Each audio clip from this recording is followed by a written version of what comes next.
അദ്ദേഹം അത് ഏത് അർത്ഥത്തിലാണ് അങ്ങനെ പറഞ്ഞത് ഞാൻ കേട്ടു. നിങ്ങളുടെ മാധ്യമങ്ങളിൽ അദ്ദേഹം പറയുന്നത് ഞാൻ കേട്ടു.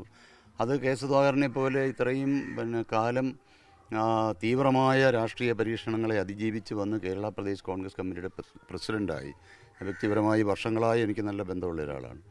അദ്ദേഹം അങ്ങനെ ഒരു കമൻ്റൊക്കെ ഒരാളുടെ പേരിലും ഇപ്പം എനിക്കെതിരെ ആരോപണങ്ങൾ വന്നു, അങ്ങനെയൊന്നും ആരും പറയാൻ ഇറങ്ങിയില്ലല്ലോ. ഇപ്പം ഞാൻ കോൺഗ്രസിൻ്റെ ഒരു പ്രധാനപ്പെട്ട AICC മെമ്പറും KPC മെമ്പറുമാണ്.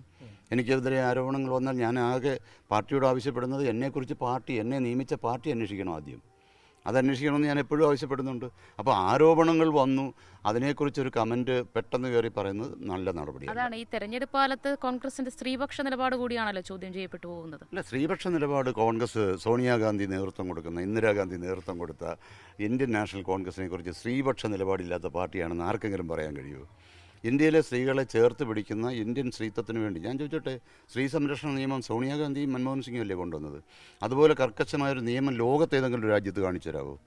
അപ്പോൾ അത് നമ്മളങ്ങനെ നിർവചനം കൊടുക്കുന്നത് കാര്യമില്ല. അനുകൂലിച്ച് ഈ സമയം സുധാകരൻ രംഗത്ത് വന്നത് അനുചിതമായി പോയി. അങ്ങനല്ല, ഞാനതൊന്നും പറയാൻ പറ്റിയ ആളാണ്. സുധാകരൻ എത്രയോ മുതിർന്ന നേതാവാണ്, എത്രയോ സംഘർഷങ്ങളിൽ കൂടി കടന്നു വന്ന നേതാവാണ്.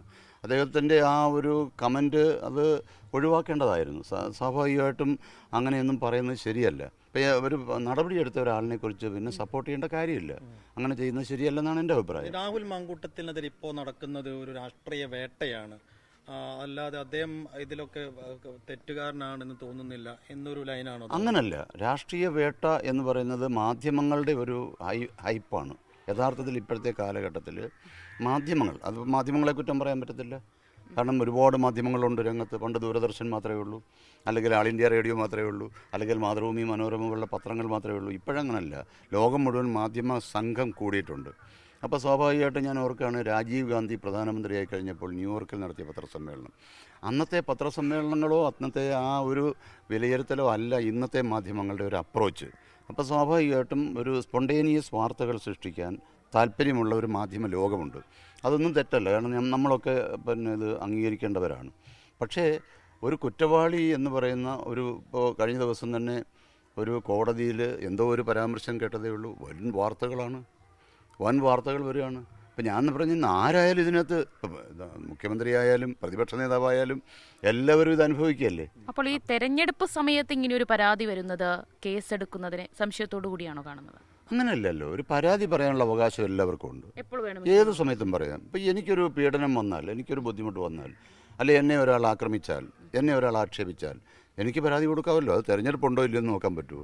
അതിന് തെരഞ്ഞെടുപ്പ് സമയം അല്ലെങ്കിൽ പിന്നെ തെരഞ്ഞെടുപ്പ് സമയത്ത് കുറച്ചുകൂടി സെൻസേഷനാവും, അതിനകത്ത് കുറച്ചുകൂടി രാഷ്ട്രീയം വരും. പ്രത്യേകിച്ച് ഒരു MLA ആയിരിക്കുന്ന ഒരാൾ, അദ്ദേഹത്തിനെതിരെ വരുന്ന ഒരു ആക്ഷേപം എന്ന് പറയുമ്പോൾ തെരഞ്ഞെടുപ്പ് സമയത്ത് കുറച്ചുകൂടി വാർത്താ പ്രാധാന്യം വരും. അത് സ്വാഭാവികമല്ലേ. ഇത് ഈ ഘട്ടത്തിൽ രണ്ടാമത് ഉയർന്നു വന്നതിൽ രാഷ്ട്രീയമില്ല, ഗൂഢാലോചനയൊന്നുമില്ല. അല്ല, അങ്ങനെ കാണുന്നില്ല. ഞാനതിനെ കാണുന്നത് രാഷ്ട്രീയമായി ഒരു കോൺഗ്രസ് പാർട്ടിക്ക് പ്രതിരോധത്തിലാക്കുന്ന ഒരു ആരോപണമല്ല ഇത്. കാരണം നേരത്തെ മുതലേ ഇത് ഉന്നയിച്ചു വരുന്നതാണ്, 4-5 മാസമായിട്ട് ഉന്നയിച്ചു വരുന്ന കാര്യമാണ്. അത് പരമാവധി എല്ലാവരും അത് വിശകലനം ചെയ്തുകൊണ്ടിരിക്കുകയാണ്. ഇനി ആവശ്യം എന്താണ്? രേഖാമൂലമുള്ള പരാതി കിട്ടിക്കഴിഞ്ഞിട്ട് ആ പരാതി പരിശോധിച്ച് നിയമപരമായ നടപടിയാണ് എടുക്കേണ്ടത്. അതിന് തെരഞ്ഞെടുപ്പിൻ്റെ ഭാഗം മാത്രമല്ലല്ലോ, അതിന് മുമ്പേ ഉള്ള ആരോപണം. ഇപ്പം പൊടുന്നനെ ഈ ഒരു ആരോപണം വരികയാണെങ്കിൽ നമുക്ക് പറയുന്നത് ഇത് അതുകൊണ്ടാണ് വന്നതെന്ന് പറയുന്നത്. അങ്ങനെയല്ലല്ലോ. അല്ല, ഇങ്ങനെ ഒരാൾ പാർട്ടിയിൽ വേണ്ട എന്ന് തീരുമാനിച്ചു. ഇങ്ങനെ ആരും ഒരു പൊതുപ്രസ്ഥാനത്തിലും അങ്ങനെ ആകാൻ പാടില്ല. അതാണ് എൻ്റെ അഭിപ്രായം. ആരും